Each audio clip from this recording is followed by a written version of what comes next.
Ay, magandang gabi ho mga bossing. Ang gulo-gulo. Lalo na itong mga DDS na ito. Magbigay ko tayo ng reaksyon dito kay Respicio, Vice Mayor na Reyna Mercedes, no? Mukhang may tama rin to eh. No? Matibag!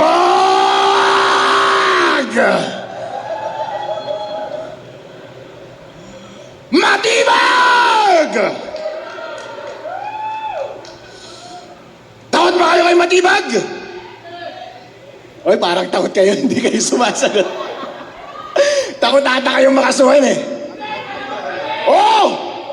Iparinig nyo ito sa NBI sa Manila. Takot ba kayo kay Matibag? Isa pa. Takot ba kayo kay Matibag?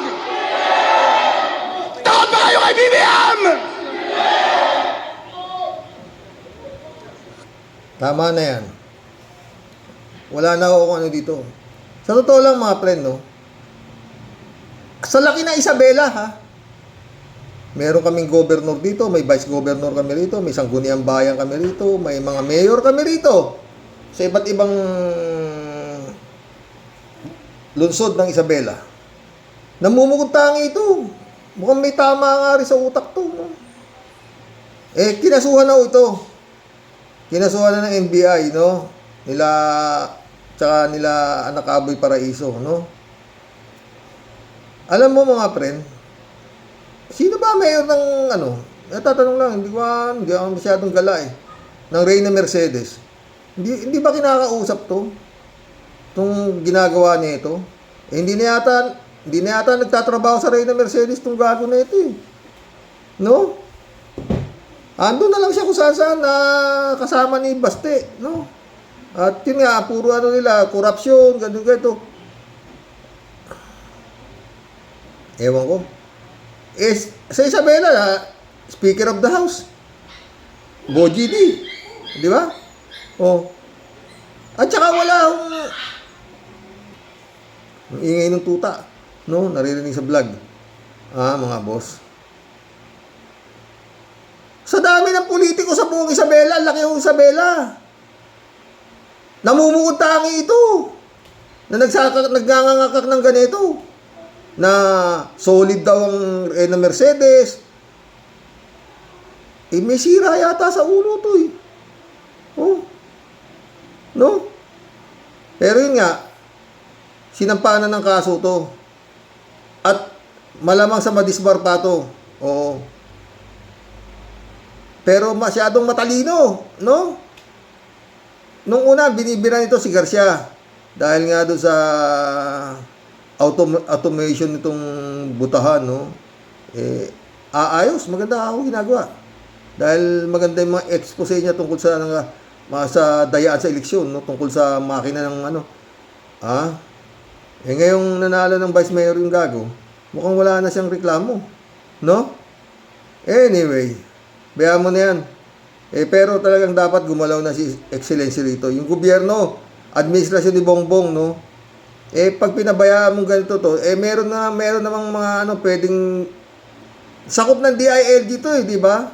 Department of DILG, Department of Interior and Local Government. Sakop to eh. Di ba?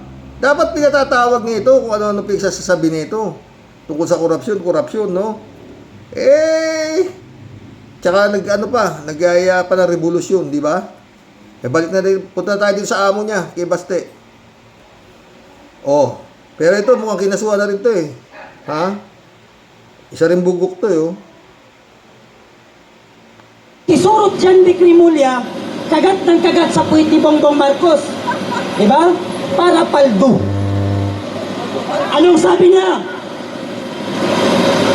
Supot yang si Bastay Duterte, sabi ni John B. Crimulya. Paano mo nasabi na supot si Mayor Sebastian Duterte? Siguro niyaya mo ng tsupa. John Big Tsupa! John Big Tsupa! John Big Tsupa pa! John Big Tsupa! Ang mga katropa ni John B. Crimulya sa Cavite, yung baklang kalbo na si Cap Nino, grupo ng tsupaero. O pakashare ito. Baka hindi pa napapanood ni DILG Secretary John B. Cremulya, binababoy ka. Netong gago na to. Bata pa oh. Pero parang parating bangag din. Parang parating wala rin sa sarili, no? Oo. Oh, eto yung amo nila. Oh, yung anak ng pinakamagaling na presidente. Oh, tara. Grabe, oh. His Excellency, aba mga gat ka. Yung mga nasa baba mo, gaya, mga in-appoint mo, John Vic, oh, DILG, tawag dito, Sinartates, PMP Chief. Meron kayong kamay dito. Sa mga ganito, pwede ninyong pag-aarestuhin to eh. Oh. Pwede ninyong kasuhan. Di ba? Etong mga Duterte, matagal nang ngak-ngak to. Na yun nga, parang kung magsalita, akala mo, napakaganda nung naging administrasyon ng tatay niya. Samantalang yung tatay niya, putangin na, magmula doon sa inutang ni Emilio Aguinaldo hanggang sa inutang ni Pinoy, isang termino lang. Tinira ni Digong. Mas malaki pa nautang ni Digong kaysa mula doon sa inutang ni Emilio Aguinaldo. Tagal pa ni Marcos Sr. na naging Pangulo, ha? Oh, pero hindi nakapangutang ng ganun kalaki si Marcos Sr. So sa inutang ng tatay nito. Oh, wala namang halos nagawa tatay nito kundi magbubunga nga lang, murahin yung Diyos, murahin yung Pope, mga adik, mga kung ano, putang ina, puro adik, yung ganyang economic advisor, drug lord. Oh, di ba? Oh, yung kanyang spiritual advisor, baliw. Oh, siya raw ang appointed son. Oh, di ba? Pag hindi didisiplina to, matagal-tagal ka pang bababuyin ito, His Excellency. Ha? Kumbaga sa ano, sa away, no? Binubuli ka eh. Gobyerno binubuli ng mayor, ng vice mayor. Ay, buta na. Mapapamura ka. Ang katumbas niya na, mga friend, parang kumbaga rito sa Isabela, no? Dito, kunyari, mayroong mayor dito. Mayor, na nagmura sa gobernador. Gobernador, na nagparatang ng kung ano-anong kaletsiyan sa gobernador. Swerte mo. Kung hindi ka, swerte mo kung kalaboso lang abutin mo. Kumbaga sa ano naman, dito sa bayan na to, parang yung isang ano, yan ho ang ano niya na, yan ho ang equivalent niya na itong pinagagawa itong mga ungas na to. Kasi mayor mayor, ang nilalapastangan, lalo yung bata, yung isa, yung gago, yung bago pinakita ko lang, oo, ano lang yun, rallyista lang yun, walang posisyon sa gobyerno, pero pinagmumura sila, John B. Cremulya. Ano na? Oh, kumbaga ito, kunyari, dito, sa Tiague, yung barangay captain, minumura yung mayor. Ganun ang katumbas niyan. Kasi ito, mayor, minumura yung presidente ng Pilipinas. Chief of all armed forces of the Philippines. Ha? Minumura lang, binababoy. Ganun ang katumbas niyan dito. Yung barangay captain, bababuyin mo yung mayor ng Tiague. Puta, dadamputin ka. Patatawag ka. O kaya, yung mayor, yung barangay captain, mumurahin yung chief of police ng barangay na nitong bayan na to. Padadampot ka. Iimbitahan ka. Nung chief of police dito, nung commander dito sa Tiague, commander, di ba? Sigurado yan, 100% yan. Patatawag ka ng commander dito. Ito, ang minababoy na itong gago na to, isa kanina, si John Vic. Hawak ni John Vic ang kapulisan, di ba? Ganun yun. Wala bang gagawin dyan? Pero sa bagay, yung gago na yun, dinimanda na rin yata yung ginagago si John Vic Cremulya. Pero hindi dapat ano yan, dapat yan, dampot na talaga yan, ipa-check na yan, i-drug test. I-drug test. Yun ang number 1 dyan, drug test. Kasi parang mga bangag eh. Eto pa. Eto yung kanilang pinuno.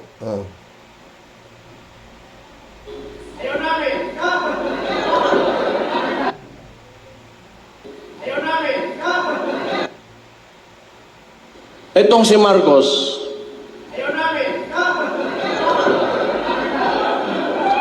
ganun buang na ni. Oh. Buang, adik, ingon pa sa iyang igsuon, banga, Buwang, adik, bangag. Ang dami sinasabi nito sa Chief of all Armed Forces of the Philippines, ha? Oh. PMP Chief Nartates, wala ba action dito? John B. Cremulya, wala ka bang action dito? Hindi ba pwedeng ipatawag to? Naipatawag ninyo yung Vice Mayor ng Reyna Mercedes, bakit hindi nyo pwedeng ipatawag tong gago na to? Oh. Sige, tuloy mo, Baste. sira yung puwet, diverculitis, Pati yung puwit ni His Excellency, sira raw, diverculosis. Aba, kung ano-ano pinapasok siguro dyan. baliw. Ano achievement nito? Aba, Binalik. putang ina, ano achievement nito? Kala mo may achievement yung tatay niya, kaya nga nakakulong yung tatay mo sa daig. Ang achievement ng tatay mo, yung pinagpapatay ng mga Pilipino dahil sa sinasabi galit sa droga yung tatay mo. Pero yung tatay mo, sabi nga ni Las Cañas, siya ang drug lord of all drug lords. Oh. Tauhan ng tatay mo yung nagsasabi, ha, kung ano kayo, ha. Ako makadaldal kayo, yung putangin ng Davao. Ilang beses na napakarami ng nahuhuling shabu. Oh, kala mo napakagaling na itong mga putan to, no? Talagang dapat, His Excellency, pag hindi mo na-disiplina ito, Sus Mario Joseph, mata mo lang walang latay sa mga hayop na to. Yung droga, Oh, binilik yung kriminalidad, binalik yung korupsyon. tanga! Ibig mo sabihin, umalis ang tatay mo, nalinis niya yung droga sa korupsyon? Gago rin talaga to, hayop nito. Ha? Ibinalik daw ni BBM yung droga at saka korupsyon.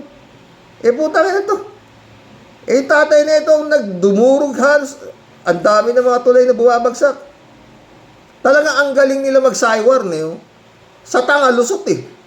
Di ba? Sa tanga lusot. O, ibinalik daw ni Bongbong yung droga, korupsyon. Aba, eh, putang ina. Grabe, no? Tamo itsura ng puta na, oh. Halos naglalagablab yung mukha, oh.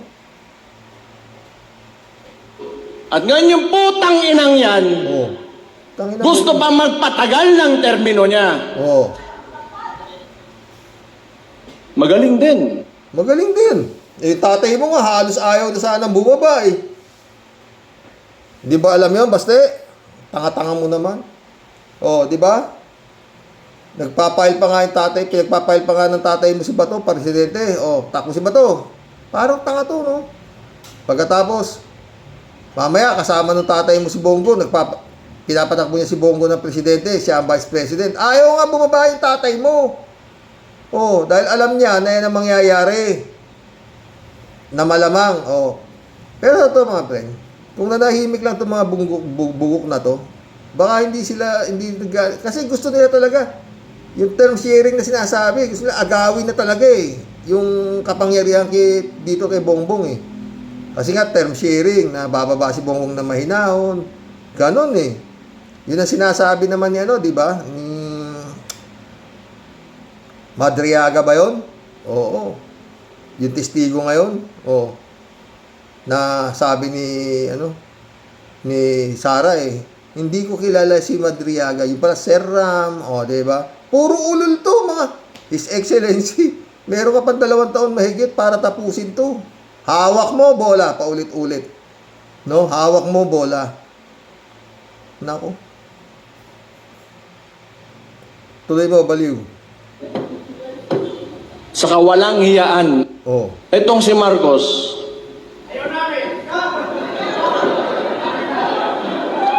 ganun buang na ni. Buang, adik, ingon pa sa iyang igsuon, bangag, sira yung puwet, diverculitis, kung ano-ano pinapasok siguro dyan. Ito pala mas malinaw, mga pre, no? Itong si Marcos.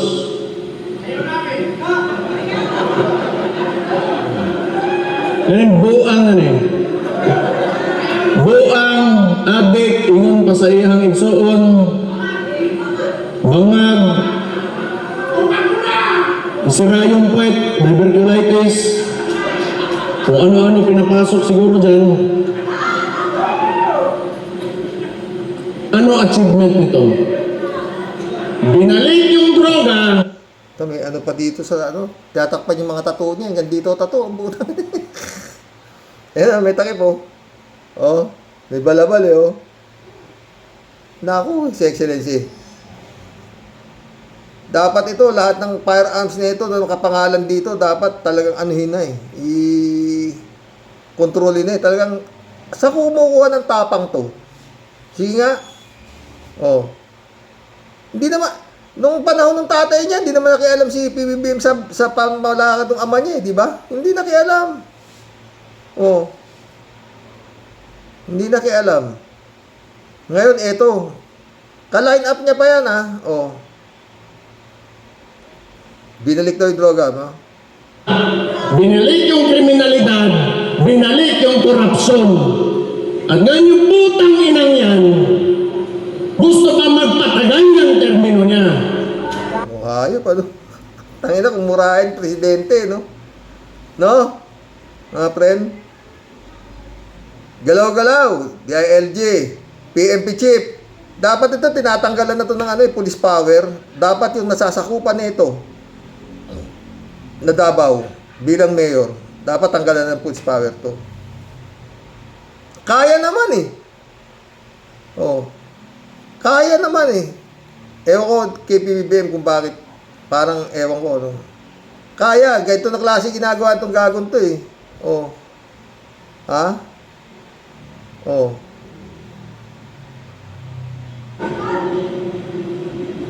Magaling din. Saka walang hiyaan ang bukin ng inang yan. Kabastos ng bunganga, ano? Putang ina, ano? Magaling din sa kawalang yan ng pukin ng ina. Anong klase?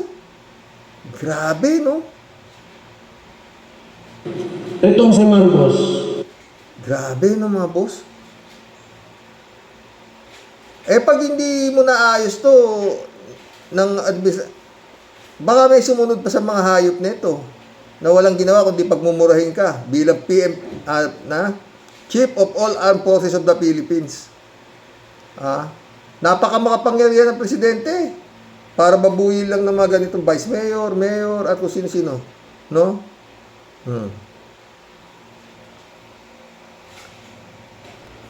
Tuloy natin ito, isang gago na ito. Bisayang supot! Alam mo kung paano tuliin ang Bisaya? Samurai ang ginagamit pambiyak ng ute. Walang anesthesia, dahon lang ng bayabas. Eh si John Vic nung tinuli, 1 gram na anesthesia ang liit ng uten.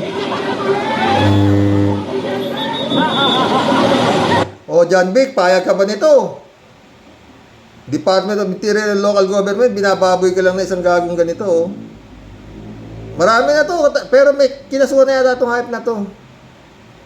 Nami-personal kasi si John Vic Rimulya eh. Bakit mo pinipersonal si Mayor Baste? Yan tuloy, na personal ka rin. Kaya mo siguro nasabi na support dahil niyaya mo ng supa. At ang mga Bisaya, para sa kaalaman ninyo, may mga masingga ng uten. Hindi kagaya yung mga support. Diba? Ano pa? Nung tinanong ng mga media, yung tagapagsinungaling ng Malacanang na si Claire Castro. Claire Castro. Auntie Claire, sana makarating sa ito. Tagapagsinungaling ka raw ng Malacanang. Ha? Gaano ka bugok ng hayop na ito? Dapat ito pinada-drug test. Damputin at ipa-drug test. Hindi normal to. Sabagay, wala naman na yatang normal dito sa DDS na ito. Puro mga may tama eh. Di ba? Oh. Eh, tignan mo nga yung si may abogado eh. Si Bundok. Kailangan daw yung warrant of arrest. Ibigay daw sa kanya. Nung kliyente niya. Gaano kagago, no? Abogado yan. Oh, tangina. Warrant of arrest, siyempre, ibibigay doon sa aarestuhin. Hindi doon sa abogado nung aarestuhin. Ano ba? Hindi naman kailangan maraming pinag-aralan dyan. Warrant of arrest nga. Tanginang yan, ano ba yan? Kung kung sino yung aarestuhin, doon mo i-serve yung warrant of arrest, hindi doon sa abogado nung aresto. Anong puta. Oh. Kahiya-hiya na eh, no? Ang puta. Lahat na. O, tuloy mo, baliw. Si Anticler ang binibinan itong gagon to, ha? Ano ba ang desisyon ng presidente? Paano niya rin-resolbahin ang pagtaas ng produktong langis? Ano ang sabi ni Castro? Unang puto, ang pangalawang presidente wala sa bansa, nasa ibang bansa. Tanga! Ang tanong, Tanginan itong hayop na to. Anticler, tanga ka raw, sabi nitong hayop na ito.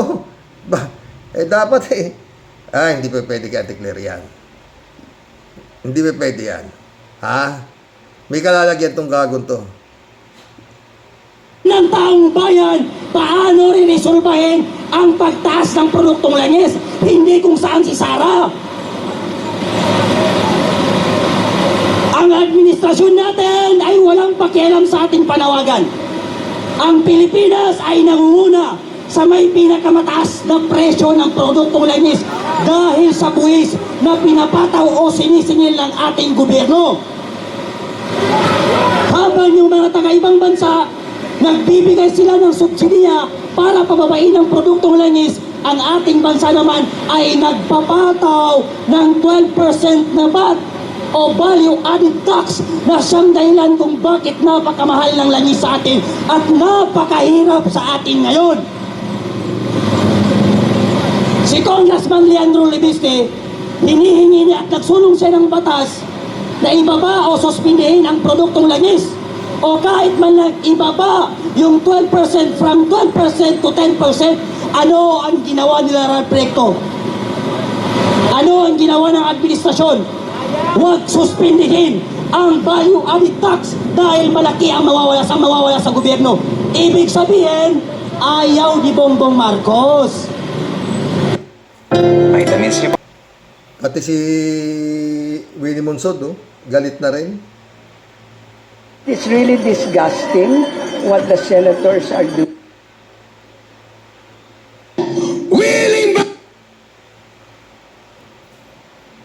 It's really disgusting what the senators are doing. I mean, parang ginagawa nilang idiots yung mga Filipino people. Pumasok si all of a sudden, Bato comes out. He came out there just for the coup. Hindi ba? Para maging 13 yung mga boto. Tapos, naintindihan kung ano nangyayari sa senador. Kasi they are losing their moral compass. At ang lahat sila.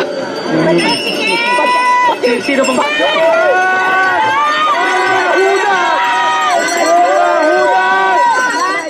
It's really disgusting. Yun dapat talaga eh.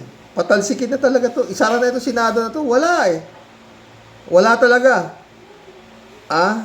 Kaya naman ng Kongreso eh.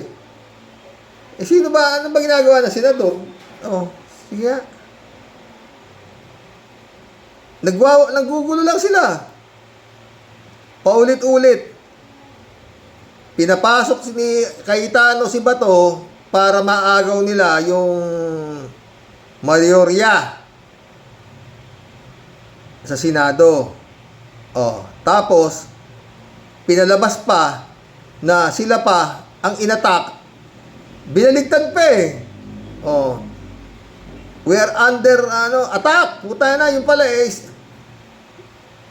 Grabe, kawalang yan to. Tama sabi ni Willie Monsod. Ginagawa na talaga itong mga senador na to na idiot ang mga Pilipino. Sobra mga friend, grabe. Grabe na talaga. Sabi nga sa inyo, sa tagal ko na tao dito sa mundo, puta. Ngayon lang ako nakakita na ganito klaseng nangyayari sa Senado. At ganito lang, ngayon ako nakakita ng ganitong klaseng administrasyon na binababoy lang ng vice mayor, mayor. Walang galaw Eto ngayon mga friend. may mga darating na warrant of arrest galing sa International Criminal Court, no? Marami ho yun, kagaya ng usap kahapon. Baka na naman mamaya, may mga napanood ako, ang tawag dito, wanted na nga si Bato, na dineclare ng NBI na armed and dangerous.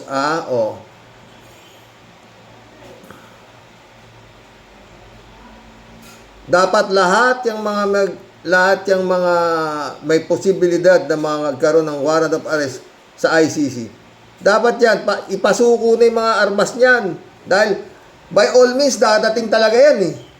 Yung kanilang warrant of arrest ng International Criminal Court.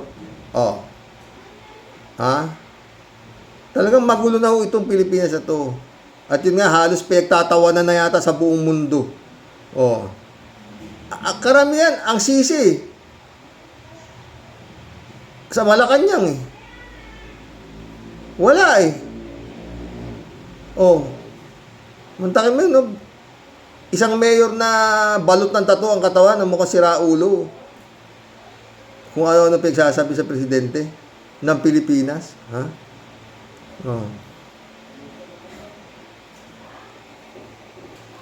Punta tayo dito kay sa bilyonaryo kay Pinky Webb tsaka kay Representative Luis Tro.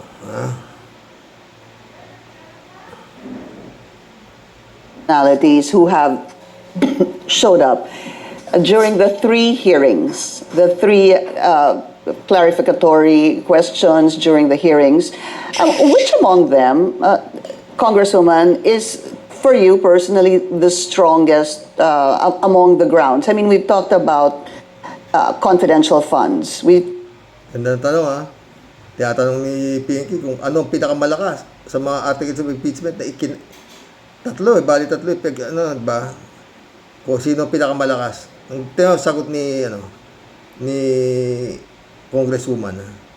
Talked about alleged bribery, alleged unexplained wealth, and even threats and acts of destabilization. Doon po sa the ones that I've identified, which one for you would be the strongest? Para sa akin, Pinky, all of them are strong strong grounds to impeach the Vice President, no? Let us remember dun sa issue ng confidential fund. Totoo naman, lahat halos malakas eh. Pinagbutuhan pa nga yan, di ba? Sufficiency and forms, efficiency and lahat, hanggang umabot nga. Wala namang Sara Duterte lumayo para ipagtanggol yung kanyang sarili sa mga akusasyon sa kanya. Dito sa impeachment na to, article of impeachment na to, wala. At ang mga boto, puro unanimous. Di ba? Kaya nakarating na nga dyan sa Senado. Pero, gulo ho yan. Gulo ho yan, sigurado. Gulo yan. Kasi, imposible ho yan. Milagro ni Satanas. Pag yan ho, hindi yan nakumbik. Sa dami nitong nakasampang kaso, At puro maliliwanag, Mantakin mo, palalabasin ng Senado. Pag inakwit na Senado yan, parang pinalabas nila na mga bobo itong mga kongresista na nag-file ng articles of impeachment na yan sa Senado. Di ba? Tuloy, Congresswoman.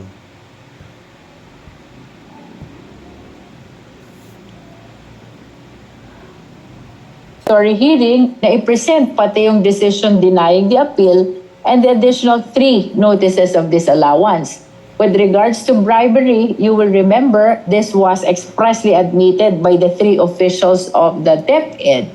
Pagdating naman dito sa unexplained wealth, very much telling yung SALN versus the AMLAC report. There is really a very big disparity which I do not even know how the Vice President will be able to explain that, no? I do not even know how the Vice President could explain that. Talagang parang disidigong din. Paano niya i-explain yung maski sino abogado kuhanin ni Digong doon? Paulit-ulit. Hindi pa ho pinanganganak yung abogadong magpapanalo ng ganong klase kay Digong. Hindi pa ho napapanganak sa mundo. Ganon din dito kay Duterte. Paano niya explain yung mga ganyang klase? Pati yung threat.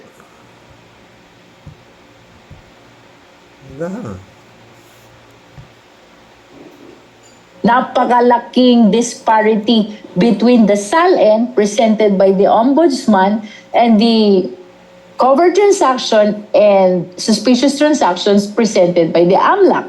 Pagdating naman dito sa grave threat, I totally agree with Congresswoman Laila De Lima that the video itself is the best evidence of the threat committed by the Vice President. He even shared the Latin maxim which says, res ipsa loquitur. The video speaks for itself, no? So sa akin, personally, Pinky, all of these three grounds are very strong. Among the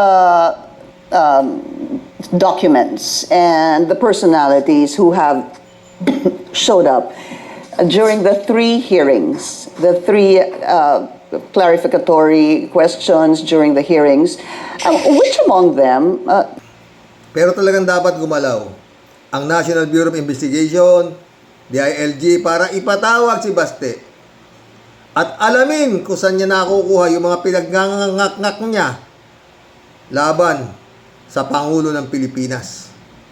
Di ba? Binalik daw ni Bongbong yung droga, korupsyon, lahat, putang ina. Para bang nilinis nung tatay niya yung Pilipinas bago umalis. Gaano kabugok, di ba? Ang inang yan. Ewan, magkulab na tayo mga boss. Sakit sa ulo. Buti nakapaglusartan na ako. Di ba? Shout out, D-Sed. Gandang gabi sa Rox at sa lahat ng mga ka-warriors. Gandang gabi. Librado Ludovico, shout out ha. Blessed Saturday morning, Karox. And to all warriors, correct ka, Karox. Talagang matinding takot ang itinanim ni Tutae sa Davao. Anyway, PBBM, maso ang gamitin mo sa Davao. Yun talaga. Bakit hindi mo gamitin si General Nicolas Torre pag hindi nangatog sa takot ang mga hinduropot na yan? Subukan mo lang, walang mawawala sa'yo. Diba? Kaso, tinanggal niya si Torre. Ginawa niyang MMDA, diba? Ted, shout out Ted ha. Si GM Torre lang talaga ang maaasahan nating humuli sa mga co-perpetrators ni Digong. Dahil si Torre ay laging handa ang plano bago pa itaas ang kanyang mga gawain ng isang pulis ayon sa kanya. Sila John Vic at Nartates, palibhasa mga DDS, sat-sat lang ng sat-sat, marami sa kanila. Imbis na aksyon ito kasing si BBM ang hilig naglalagay ng DDS sa kanyang gabinete, bugok. Galit si Ted. Kalahati Baya, shout out. Michelle Edwin Mike, shout out my friend ha. Calixta Tomas, shout out. Back ng China, kaya nga advisor ng Duterte, criminal na Chinese. O, diba? Rodelia Alpilor, shout out. Hello po, Sir Rox. Kay Robin, asan ka ngayon? Pupunta ha? Puro ka kayabangan, kaya magdusa ka sa baluktot mong katwiran. Ang hirap kay BBM, pinaiiral niya pagkapusong mamon. Yun nga. At yan si John Big, puro kahihiyan at kapalpakan niya. Abot kamay niyang hinayaan pa, tapos sabihin niya isang damakmak ang kapulisan na magbabantay. Bakit nakalabas siya? Yun nga. Ay, Sir Rox, bahala na si Lord, basta manalig po tayo. Tama ka, Sir Rox. Sabay-sabay kasi mga nilalabas na kaso. Patunayan muna nila na lahat ng pinangako kung kakasuhan hanggang ngayon, ala pa, sir. Baka mauna pang makulong uli si Boy Sili. Ingat po tayo lahat and God bless po. God bless Odelia ha. Pastor Jun Lagon, my friend, shout out ha. 3J Show po. Hello, Sir Rox. Alam mo itong mga wishes ng mga DDS, like wish ni Bato na si Sentry ang magposa sa kanya, tapos itong wish ni Kimo nakasama niya si Bato hanggang sa ICC. Ayan, malamang magkatotoo yan kasi sabi ni Kaenso, dahil si Kimo committed a crime of obstruction of justice, ang magiging kaso rin niya sa ICC, crimes against humanity. Kasi naman, sa sobrang yabang, wala na talagang pinangingilyagan kahit ang Diyos. Di raw niya pinataka si Bato nakisakay lang daw sa kotse niya. Utot mo, mga DDS lang ang maloloko mo. Totoo, kaso ang daming loko-loko. PJ Shopke ha. J. Show pala, hello Sir Rox. Ayan, inamin na rin ni Marcolecta na si Defensor pala ang nag-donate puno ng datong sa kanya noong eleksyon. Ang daming problema ng dalawang ito dahil sa kanilang mga kalukuhan, no, di ba? Pag diniinan talaga ng gobyerno yung mga yan, walang lulusot dyan eh. Ang putya, gobyerno. Elizabeth Scareo. Good morning, Sir Rox. Kung ebidensya lang naman ang kailangan dyan sa ICC, yung war on drugs, kuno nila, alam yan ng mga DDS at buong Pinoy. Totoo. 3J Show ulit to. Alam mo, Sir Rox, itong si Guanzon, kulang sa pansin. Naghahamon kay Auntie Claire. Kaso, di pa patuloy ni Auntie Claire, kawawa naman ang mga DDS kasi mas pinili nilang maging mangmang at sinayang ang mga taon at perang ginastos nila sa kanilang pag-aaral para lang kay Digong. Na si Digong na walang pag-asang makalaya o makalaya man ilang taon pa bibilangin sakaling ma-acquit sa ICC.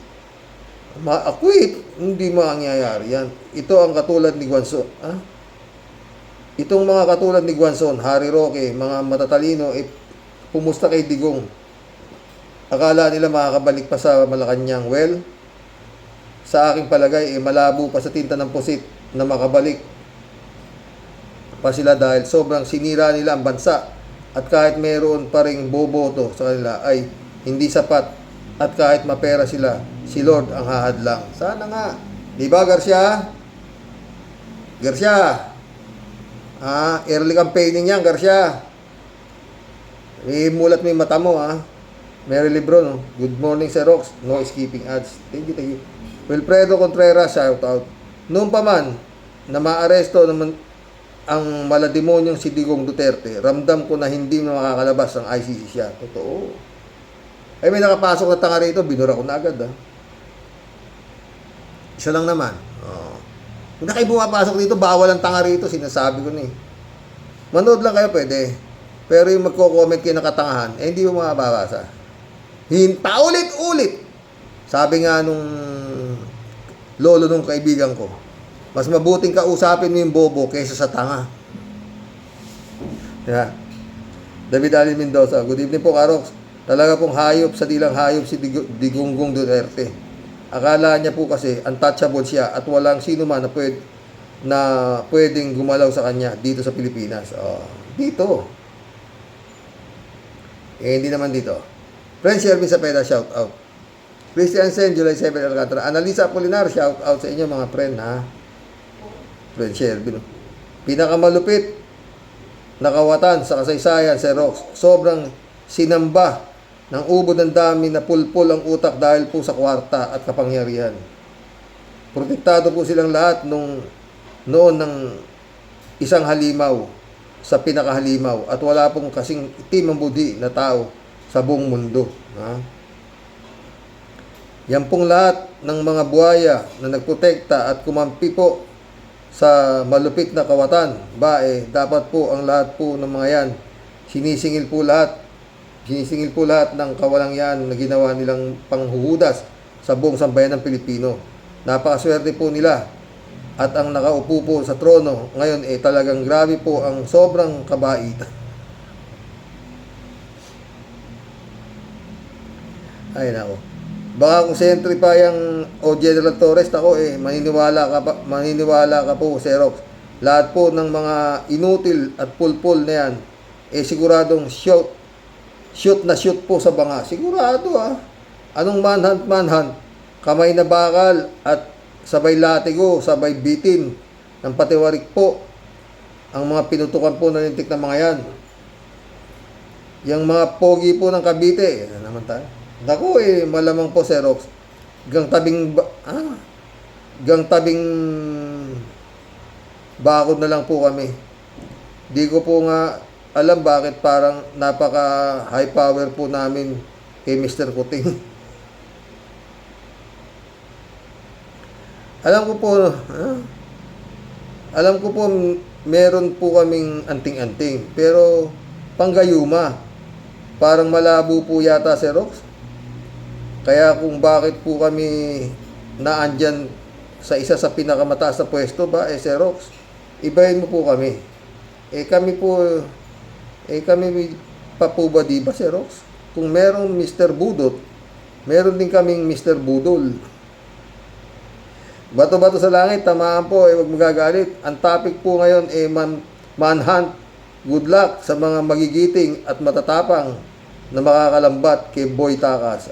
Layat, Tideli. Yan pong si Bitay Aguirre. Bitay Aguirre po ba yun, Sir Rox? Isa po yan sa dapat na binibitay. Dapat po dyan kasama ni Boy Takas sa manhunt. Oy, Mr. Piluka, sumuko ka na lang. Sumuko ka na lang din. Maayos dapat talaga magkakasama-sama kayo. Itapon sa apoy ng impyerno. Puro kayo mga hudas, mga leche, Wilfredo Contreras. Kahit naman hindi fake yung illegal na drug war ni Duterte, sabihin natin na maganda ang intensyon ni Duterte. Nalinisin ang ating lipunan ng drugs. Lipunin ng drugs. Dapat kasuhan at ikulong pa din. Dapat kasuhan at ikukulong pa din itong si Duterte at kanyang mga kasabwat sapagkat ipinagbabawal ng batas ng Diyos at tao ang pumatay kahit na mga drug addict o notorious na kriminal. Kahit na sa buong mundo, ganun din. Diyos lang ang ating batas at dapat umiral. Totoo yan, Wilfredo. David Alin Mendoza. Karox, may nabalitaan po ako na inatasan daw ni BBM si General Torres sumali sa manhunt kay Baste, kay Bato. Di ko po alam kung totoo ito or fake news lang. Pwedeng totoo, pwedeng Daddy Manuel, shout out. Pilisa Logrono, shout out. Yes, Duterte's legacy was a deep devil empire. O, di ba? Let's break it and create a new life full of God words and love through conviction of Duterte in The Hague. Sara conviction on impeachment and all Duterte family will vanish in politics soon. Help us, Lord, through your intervention of the Holy Spirit. Sana nga, Pilisa. Kalatni Baya. Good morning, Kasani. God bless your family. God bless, Kalatni. Joe TV, Tol. Good AM, Tol. Happy Saturday. At sa lahat ng mga subscriber, ingat sa heatwave. Mintik La Chica, shout out. Chupista Bunao. Isang magandang araw po, kuya, sa mga ka-warriors. Babati lang po muna ako, saka na po ako magko-comment. Medyo busy lang po. Good day po sa inyong lahat. Good day, Chupista. Pedro Lagliba Jr., shout out. Buti hindi nakasama si Guillermo Eliazar. Naging PNP chief. Kasama yata.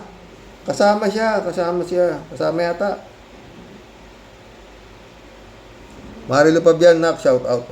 Blessed morning po tayo sa mga ka-warriors. Kumusta po sa lahat? Makikiuso lang po sa kagagawan ng drama ni Pia. Kala ko naman. Kapag di natin idinaan sa tawa, baka po mawala na tayo sa katinuan, sa samot-saring kaganapan sa ating bansa. Tama ka dyan, nak. Erlinda Aquino, shout out. Kuya, wala na tayong magagawa. Talagang napaka-weak at duwag itong administrasyon na ito. Harap-harapan ang huhulihin, nakawala pa. Parang langaw na dumapo sa muka ng huhuli, nakalipad pa. Ang tanga po, kuya. Damay pa tayong lahat. Tagal mo na wala, Erlinda ka Eddie Luna, shout out Hi, Karox. Magandang araw sa iyo dyan, Karox. Sa panahon ng mga demonyo, ang pasok ng droga sa custom ay tinulada. Hindi lang basta kilo-kilo, tonelada. Tonelada lang dumating sa custom. At ayan, ay nakakalusot panahon ni Isidro La Peña. Yun! Napakaliwanag at todo ang siniwalat ni Jimmy Guban at saka ni Cornel Eduardo Lacierto. Dapat pinakakawalan na sina Jimmy Guban sa pagkakakulong. Nakakulong sila dahil Nakulong sila sa kagagawan ng mga Duterte dahil nabuko nila ang illegal na gawain ng custom. Salamat, Karo. Yun nga eh.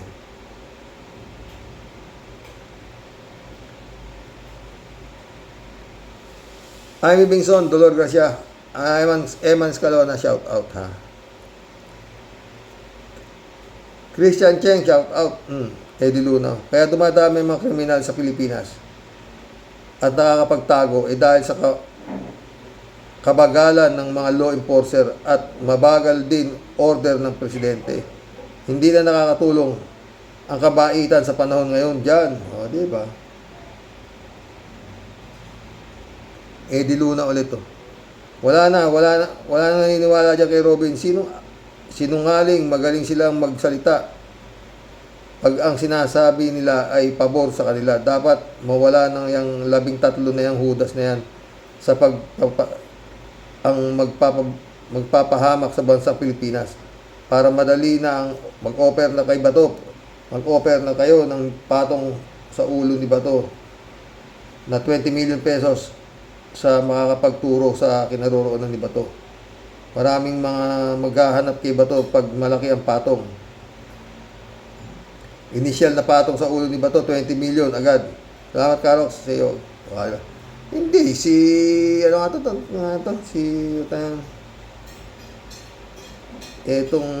Atong Angot eh. O, di ba? 20 million na patong eh, wala pa. Niloloko lang tayo yata talaga, sa totoo lang eh, parang ganun. Ha? Di kaya? Mission accomplished mga boss. Hanggang bukas po muli. God bless. Good night. Dasal.